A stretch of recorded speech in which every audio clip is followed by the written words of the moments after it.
Hello viewers, welcome back on a new video. After a long time আমি video দিচ্ছি মানে আমার এরকমই হয় আসলে রেগুলারিটি নাই বাট ভিডিও মেক করতে যেহেতু ভালো লাগে তাই মাঝে মধ্যে ভিডিও মেক করি অ্যান্ড সেগুলো পোস্ট করি। আশা করি আপনারা সবাই ভালো আছেন আর আমি আলহামদুলিল্লাহ অনেক ভালো আছি। এই বক্সগুলো নিয়ে আমি এর আগেও কাজ করেছিলাম, সেটা শুধু রং ছিল। আজকে আমি ক্লে দিয়ে এই বক্সটাকে কিভাবে সাজাতে পারি আর কি, এটা একটা ক্লিপ বক্স বানিয়েছিলাম। এটা একটা অ্যান্টি ভেনামের বক্স ছিল, বাট সেটা আমি ক্লিপ বক্স হিসেবে ইউজ করি অ্যান্ড অন্য কাউকে একজনকে গিফট করার জন্য আমি এই বক্সটা সাজিয়েছিলাম। তার জন্য এখানে জাস্ট আমি গ্লু অ্যান্ড ক্লে ইউজ করেছি, মানে আঠা আর কি, ফেব্রিক আঠা যেটা, আর ক্লেটা ইউজ করেছি, বাকি কিছুই লাগে নাই। জাস্ট হয়তো বা আমার 10 টাকা খরচ হয়েছে এরকম কিছু একটা। আর এই ক্লেগুলোটা পুরো প্যাকেটটা আমি 80 টাকা দিয়ে কিনেছিলাম, সেখানে হয়তো বা 10% ইউজ হয়েছে আর কি। তো সেই হিসেবে 10-15 টাকার মতো খরচ হয়েছে, এরকমই কিছু একটা হবে। এই যে ফোম ক্লে বা সুপার ক্লে যেটা আছে আর কি, এটা এখন ইজি টু হয়ে গেছে, বাজারেও সহজে পাওয়া যায় আর আপনারা যে কোনো কাজের জন্য এটা ইউজ করতে পারেন। বাট আমার পার্সোনালি খুব একটা ভালো লাগে না, আমার মোল্ডেড ক্লেটা বেশি ভালো লাগছে। মানে ওইটা আমরা যেখানে ইউজ করি না কেন এটা ভালোভাবে ফিক্সড হয়ে যায়, বাট এই ক্লেটা যে আছে সহজেই একটু চাপ লাগলেই ওইখান থেকে খসে আসবে বা ভেঙে যাবে এরকম কিছু একটা। তো আমি জাস্ট কি করছি, প্রথমে গোল গোল কয়েকটা করে বল বানাই নিছি। প্রথমে ভাবছিলাম 4টা করে পাপড়ি দিব, মাঝখানে একটা আর একটা বল থাকবে, মানে ফুলের মতো কিছু একটা বানাবো আর কি। এরকম করে অনেকগুলা ফুলের মতো বানিয়ে নিই। প্রথমে পিঙ্কটা আমি ইউজ করি, মানে বেবি পিঙ্ক যেটা আছে আর কি।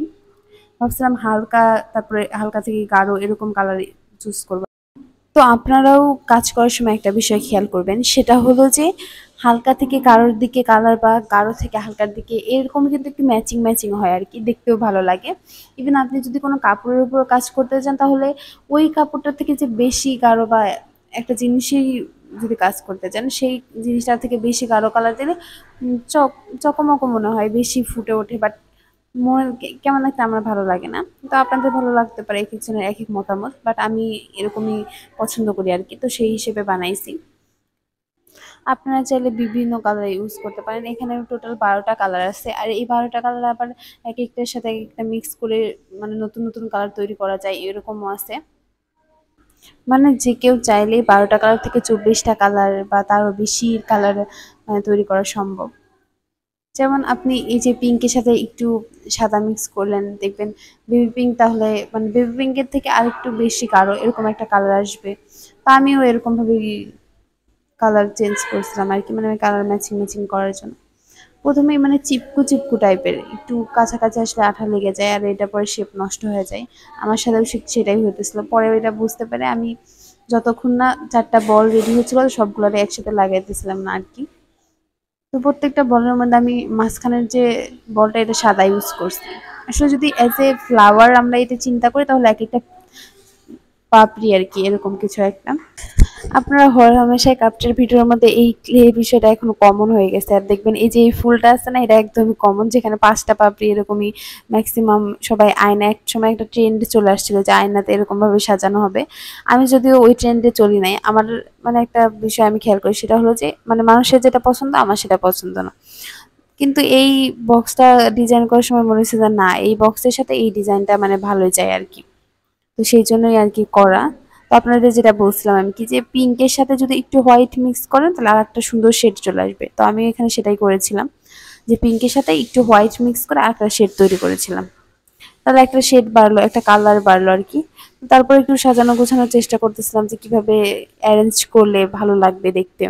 তো প্রত্যেকটা কাজ একদম ফিক্সড করার আগে একটা ট্রায়াল দিয়ে নিবেন, তখন তা না হলে হয়তো বা ফিক্স করার পর আপনার পছন্দ নাও হতে পারে, নিজেরই ভালো লাগবে না আর কি। তো সেজন্য আমি ওরকম ট্রায়াল দিয়ে নিতেছিলাম যে দেখতে কেমন হয়। আচ্ছা, আপনাদের কি মতামত যে কাউকে কিছু গিফট করতে হলে একটু এক্সপেন্সিভ দিতে হবে বা কিনে দিতে হবে এমন কিছু কিনা? আমার এরকম মনে হয় না। আমার মনে হয় যে আমি নিজে যেটা অ্যাফোর্ড করতে পারবো বা আমার নিজে যেটা বানাই দিব ওইটা হয়তো বা বেশি পছন্দ হতে পারে তার জন্য।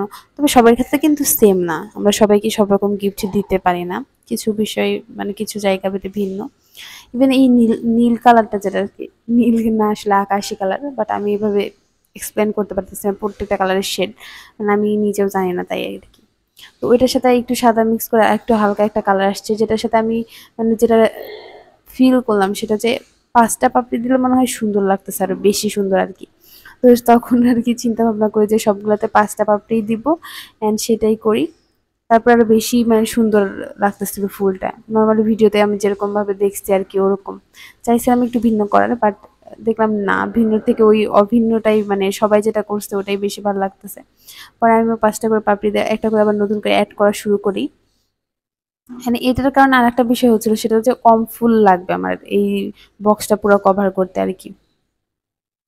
একদম ছোট বক্স ছিল, তারপর অনেকগুলো ফুল লাগছে এটা কভার করতে।